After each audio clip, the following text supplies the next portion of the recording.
கர்த்தரும் மகிமை நிறைந்த தேவனுமாயிருக்கிற ஆண்டவர் இயேசு கிறிஸ்துவின் நாமத்தினாலே யாவருக்கும் அன்பின் வாழ்த்துக்கள். கர்த்தர் தாமே ஒவ்வொருவரையும் இன்னும் அதிகமாக ஆசீர்வதிப்பாராக.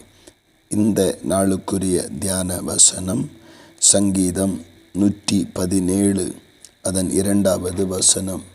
கர்த்தரின் உண்மை என்றென்றைக்கும் உள்ளது. இந்த வார்த்தையை பார்க்கும்போது மனிதனை நாம் முன்னாக கொண்டு வருவது நல்லது. நம்முடைய குடும்பத்தில் உள்ள நம்முடைய உறவின் முறையாயிருக்கிற நண்பர்களாயிருக்கிற நம்முடைய சுற்றிலும் அயலகத்தாராயிருக்கிற பல மனிதர்களை நாம் தினமும் சந்திக்க ஆரம்பிக்கிறோம். பல மனிதர்களுடைய வார்த்தைகளையும் நாம் கேட்க ஆரம்பிக்கிறோம்.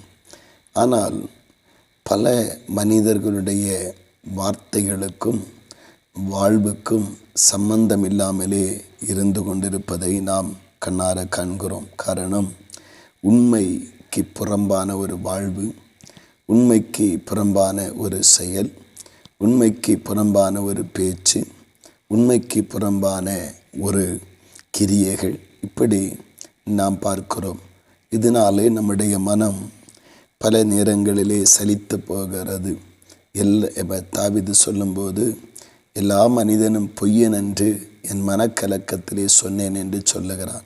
அவரும் பார்க்கிறார், எல்லாரும் பொய்யர்களாக உண்மைக்கு புறம்பானவர்களாக இருக்கிறார்கள் என்று சொல்லுகிறதை காண முடிகிறது. ஆனால் இந்த சங்கீதக்காரன் சொல்லும்போது கர்த்தரின் உண்மை என்றென்றைக்கும் உள்ளது. ஆம், உண்மை உள்ளவரும் சொன்ன சொல் தவறாதவருமாயிருக்கிற ஒரே ஒரு ஆண்டவர் நம்மளது ஆண்டவர் ஆகிய இயேசு கிறிஸ்து. நமது தேவனே எல்லாவற்றிலும் உண்மையுள்ளவர்.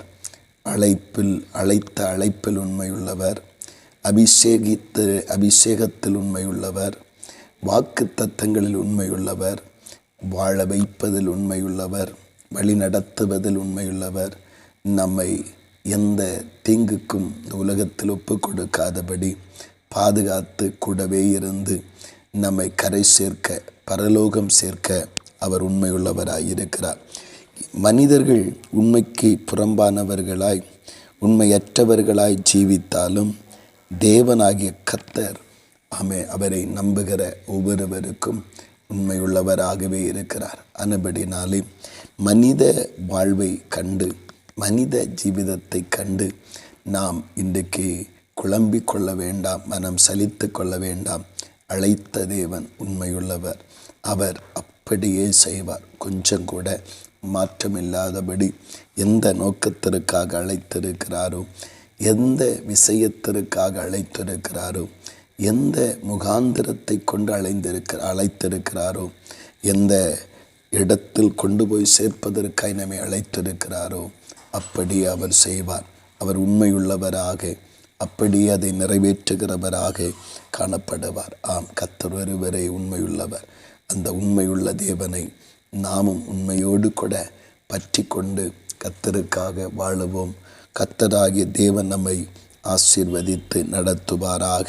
ஜெபிப்போமா. அன்பின் பரலோகத்து நல்ல ஆண்டவரே, நல்ல காலை நேரத்திற்காக உமக்கு ஸ்தோத்திரம் அப்பா. நாங்கள் பார்க்கிற, நாங்கள் பழகிற, நாங்கள் பேசுகிற மனிதர்கள் உண்மையற்றவர்களாய், உண்மைக்கு புறம்பானவர்களாய் ஜீவித்து கொள்ளும் பொழுது ஆண்டவரே, எங்கள் மனம் பல நேரங்களிலே சலித்து போகிறது, சோர்ந்து போகிறது. ஆனால் வேத வசனத்தின்படி கர்த்தர் ஒருவரே உண்மையுள்ளவர் என்பதை இந்த வசனத்தின்படி அறிகிறோம்.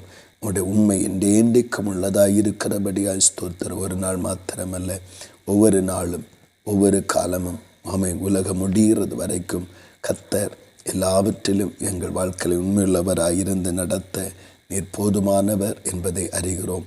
கர்த்தாவே, உம்முடைய உண்மையை நாங்கள் உணர்ந்து கொண்டு உண்மையாய் உத்தமமாய் சேவிக்க கிருபையை தாரும். உம்முடைய உண்மை மாறாததாய் இருக்கிறபடியாய் ஸ்தோத்திரம். உண்மையின்படியே நீங்கள் செய்ய போகிறபடியாய் ஸ்தோத்திரம். இயேசு கிறிஸ்துவின் மூலம் ஜெபிக்கிறோம் ஜீவனுள்ள நல்ல பிதாவே. ஆமேன், ஆமேன்.